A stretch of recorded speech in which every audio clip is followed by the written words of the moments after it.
Hola, hola, buen día, Dios les bendiga. Estamos aquí terminando ya las clases de esta semana. Ustedes saben si nos seguimos con otra lección.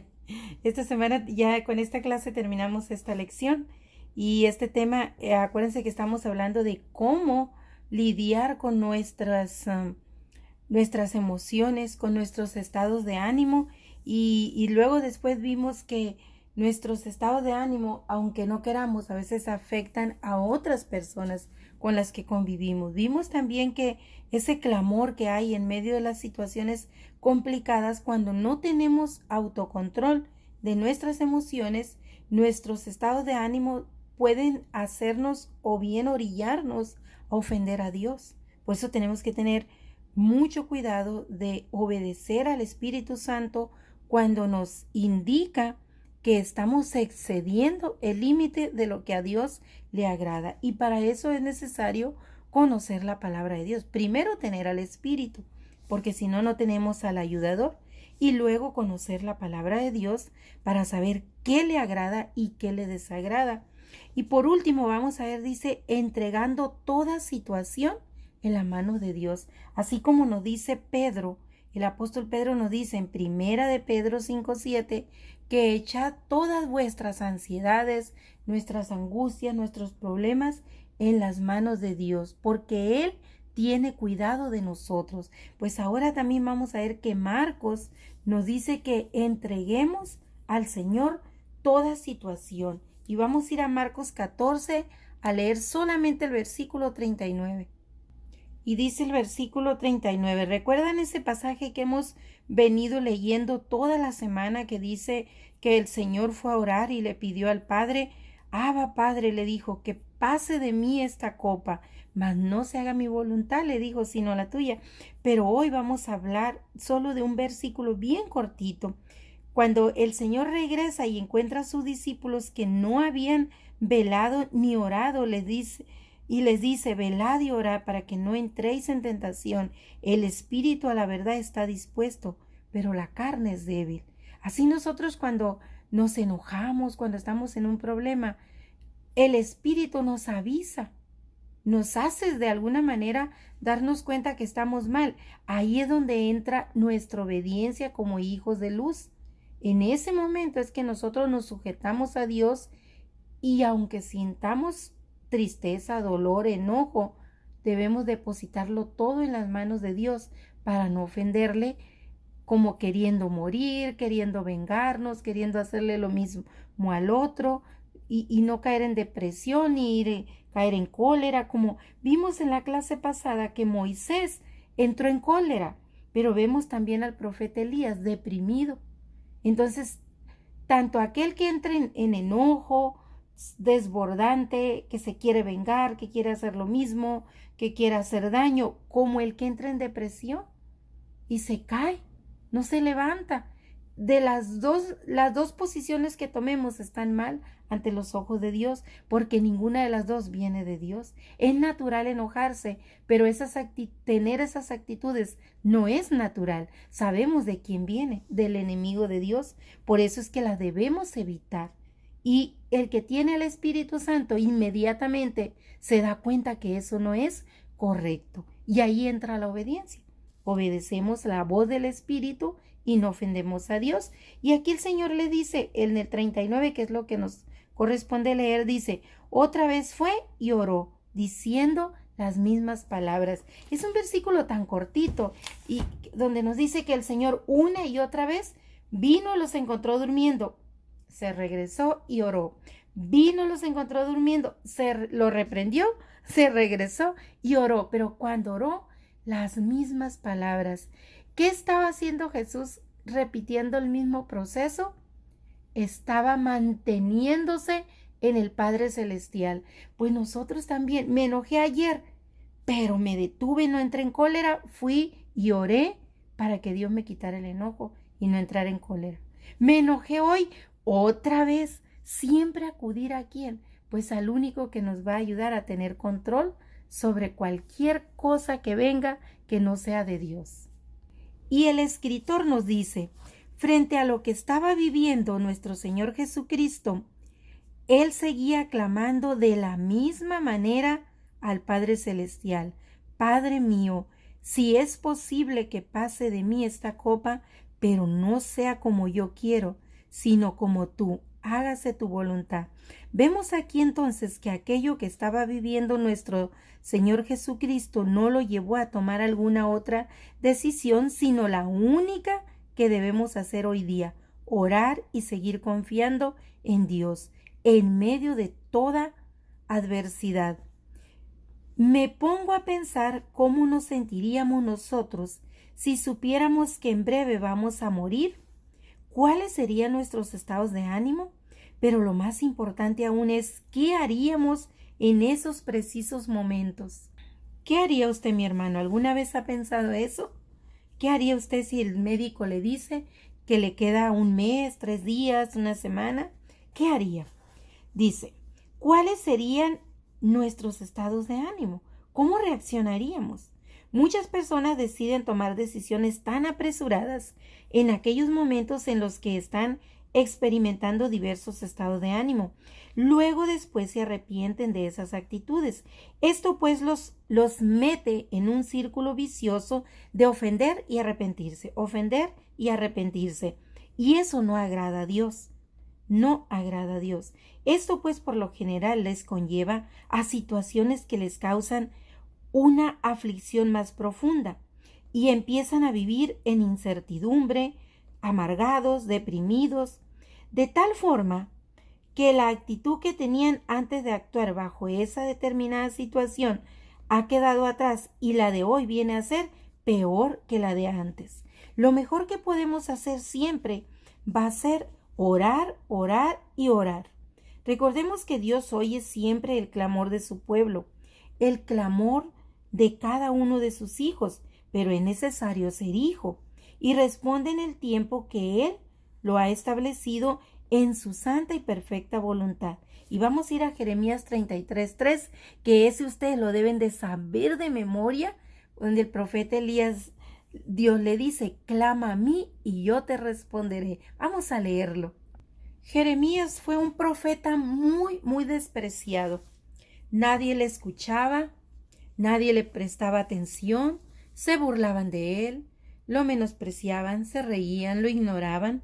Sin embargo, Jeremías está con el Señor. Y muchos de a los que él les habló no están con el Señor, porque desecharon no a Jeremías. Aparentemente desecharon a Jeremías, pero en realidad desecharon a Dios, porque Jeremías lo que les traía era palabra de Dios, porque era el profeta. Y aquí el Señor consoló a Jeremías cuando le dijo: clama a mí y yo te responderé y te enseñaré cosas grandes y ocultas que tú no conoces. ¿Cuántos años Jeremías les profetizó y no quisieron oír, hasta que fueron llevados cautivos a Babilonia y colgaron sus instrumentos en los sauces y lloraban amargamente porque recordaban todas las palabras de Jeremías a quien ellos no escucharon y tuvieron que morir en Babilonia cautivos, ¿verdad?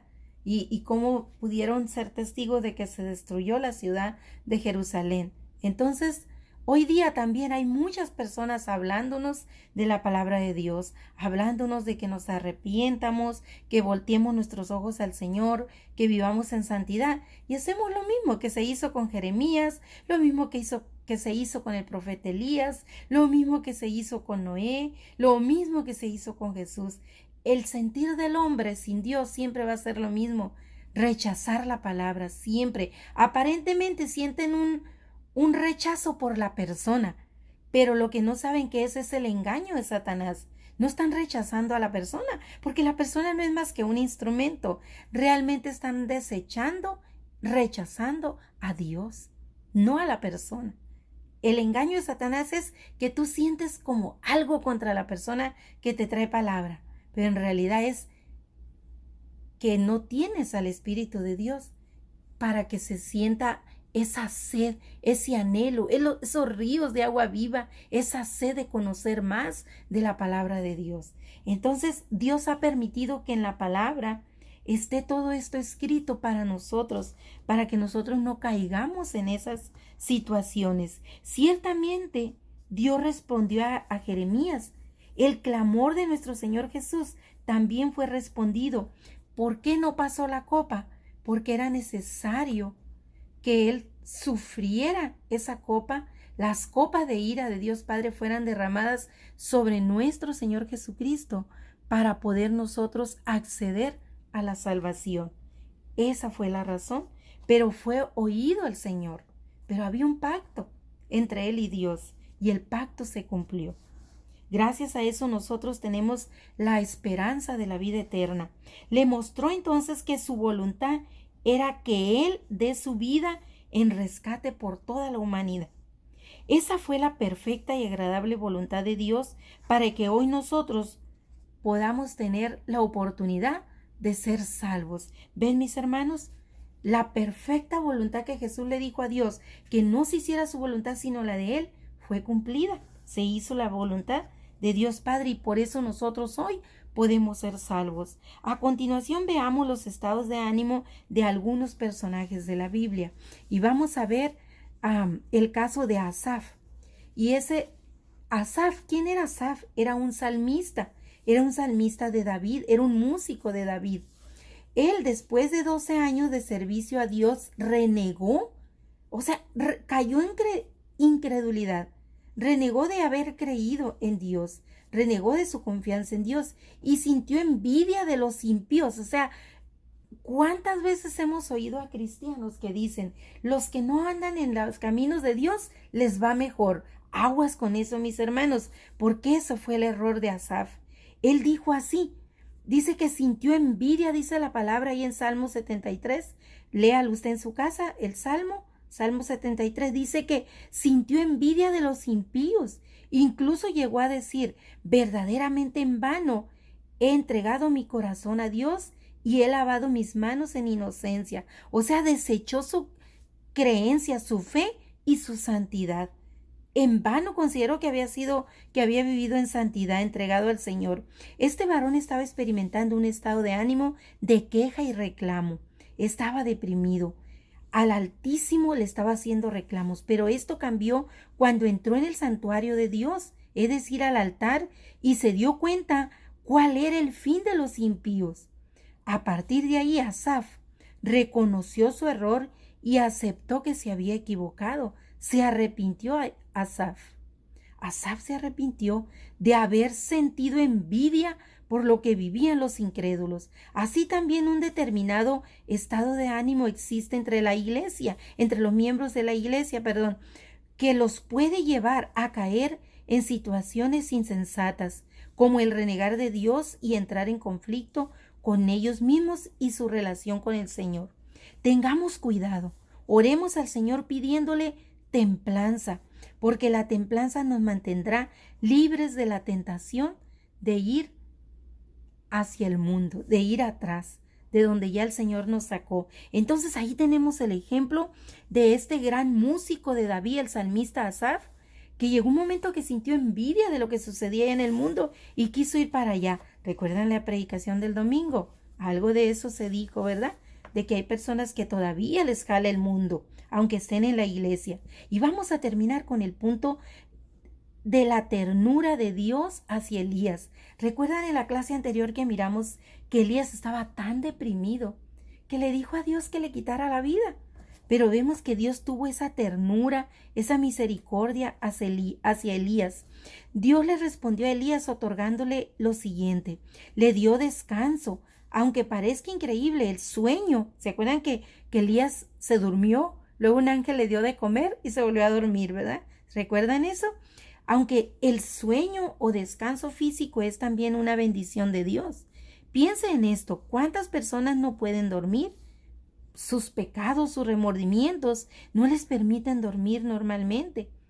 Pero a Elías Dios le dio la capacidad de dormir y descansar. Además lo alimentó con comida adecuada. Le permitió confesarle sus aflicciones. Elías le confesaba a Dios lo que sentía. A menudo, ¿verdad?, traía Elías sus cargas a Dios. Una muy buena manera de ayudar a otros en medio de sus estados de ánimo.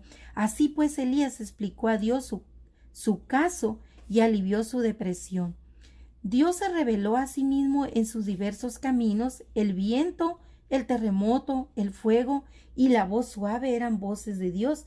Cuando el Espíritu Santo no habitaba entre el pueblo de Dios, venía de vez en cuando y se revelaba así en los fenómenos naturales. Por eso dice que en el viento, en el fuego, se reveló el Señor. El Señor le dio más trabajo para hacer a Elías ungir a otros y de esta manera seguir usándolo. Así Dios le cambió a Elías la depresión por trabajo. Esto fue una terapia completa. Así que no nos cansemos de hacer el bien, porque si estamos ocupados en los asuntos del Señor, pues no estaremos ocupados en los asuntos del mundo, ¿verdad? Así como Dios ocupó a Elías, le dio trabajo de ir y profetizar para que no estuviera pensando en cosas negativas, ¿verdad? Como la depresión, el estrés, el enojo. Le dio buenas nuevas a Elías diciéndole que haría quedar 7,000 en Israel, aquel remanente fiel, ¿se acuerdan? Que le dijo Dios a Elías, cuando Dios dijo que nadie merecía a Dios porque todos estaban mal. Dios le dijo, pero tengo 7,000 que he guardado, un remanente fiel, le dijo Dios. De este modo, su sentimiento de soledad fue quitado. Elías se sintió aliviado al saber que no era el único que amaba a Dios, que aunque miraba a la gente perdida en algunos lugares, el Señor le dijo que tenía 7,000 que aún seguían doblando rodilla ante él, que no habían doblado rodilla ante los dioses de Baal. Fue lo que Dios le dijo, ¿verdad? En nuestra vida personal, ¿cuántas veces nos hemos encontrado con varias situaciones que nos causan angustia, desesperanza y mucho estrés? Recordemos en medio de todos esos momentos aprender a descansar. ¿Cuál es nuestro descanso? Nuestro Señor Jesucristo. Él lo dijo en Mateo 11:28. Váyalo y léalo, donde el Señor dijo que Él es nuestro descanso. Ningún hijo o hija de Dios ha sido abandonado en sus problemas humanos. El Señor Jesús siempre está atento a nuestra situación. Él quiere que acudamos a Él. A veces creemos que Dios nos ha abandonado. Dios no nos ha abandonado. Lo que el Señor ha hecho es que nos está moldeando. Pero es por nuestras propias concupiscencias, por nuestros propios errores. A veces nosotros necesitamos que el Señor nos guíe un poquito. Es decir, que el Señor nos corrija. Eso es lo que está haciendo, nos está corrigiendo. Por eso a veces nosotros sentimos su mano dura. Si es que somos hijos, nos corrige. Dios a sus hijos los corrige y que a los que no corrige los tiene por bastardos.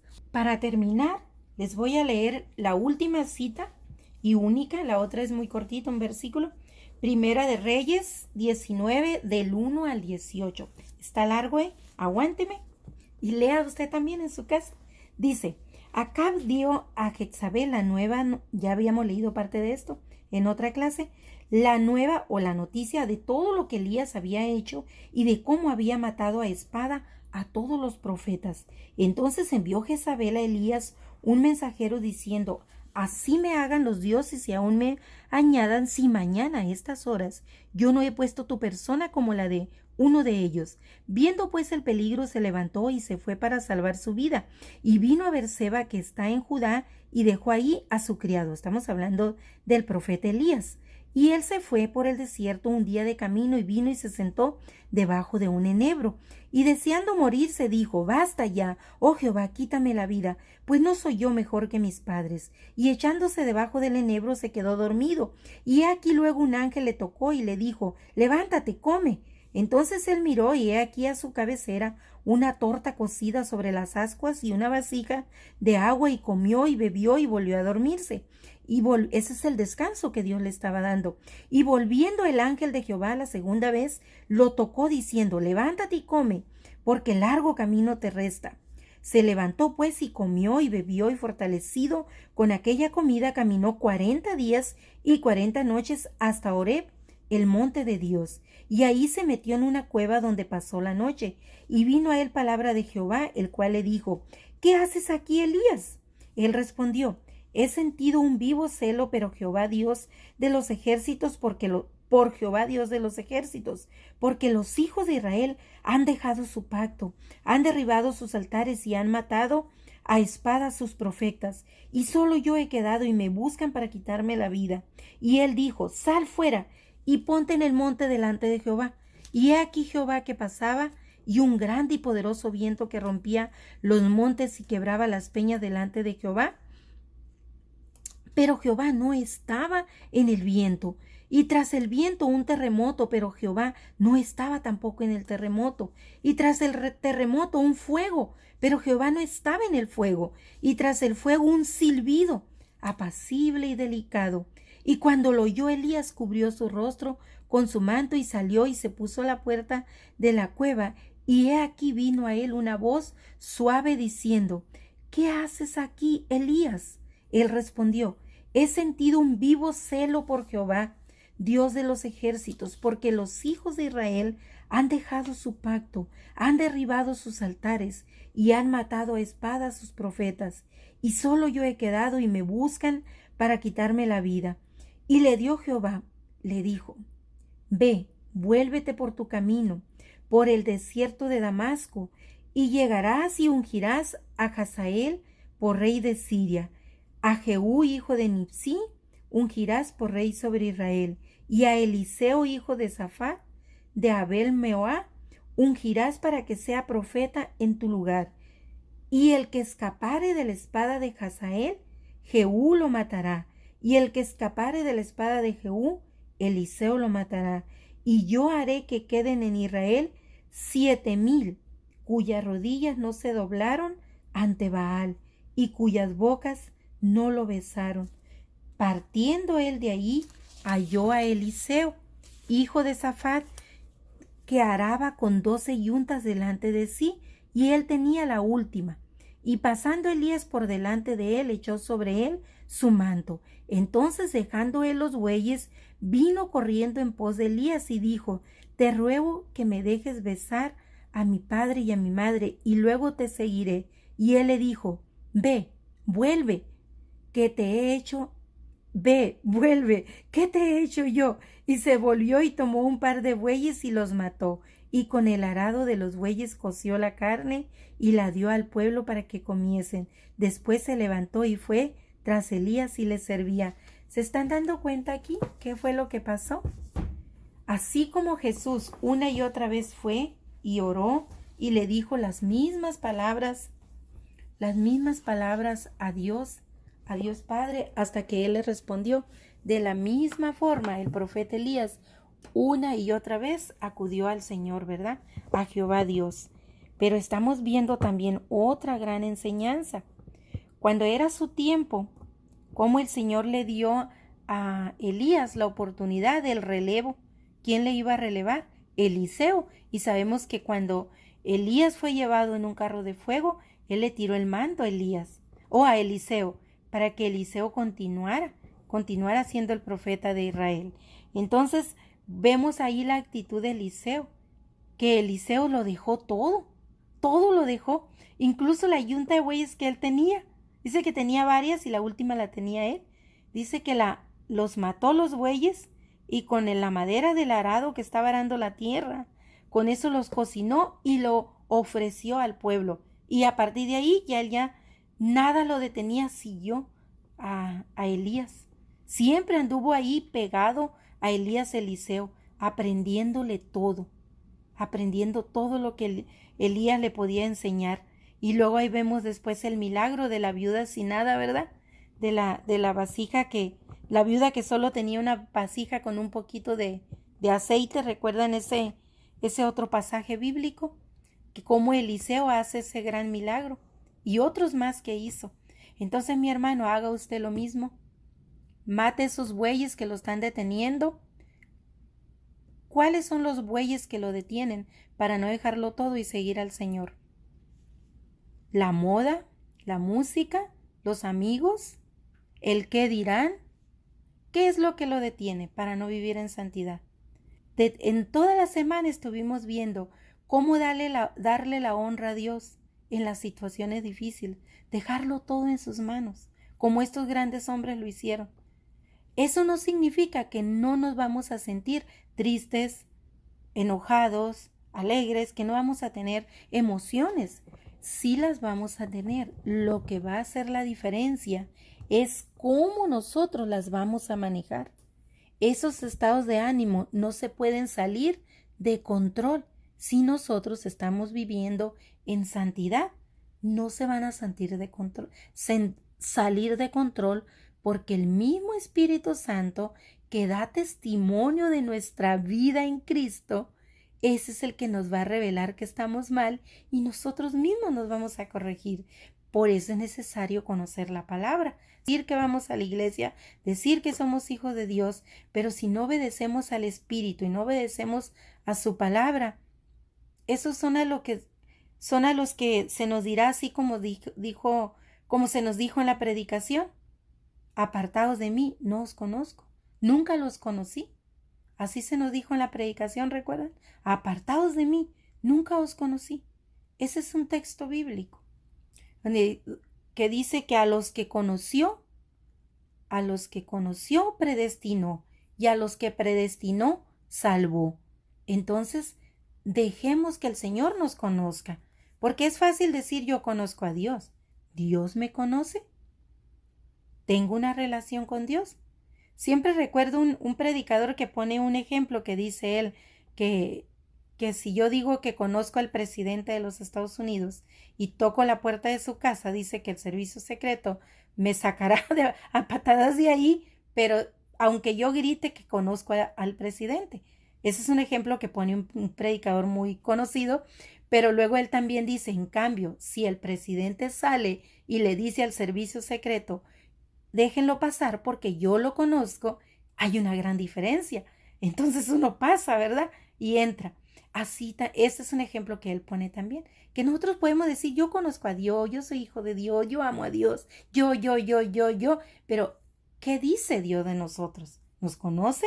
¿Le estamos honrando? ¿Estamos viviendo en su santidad?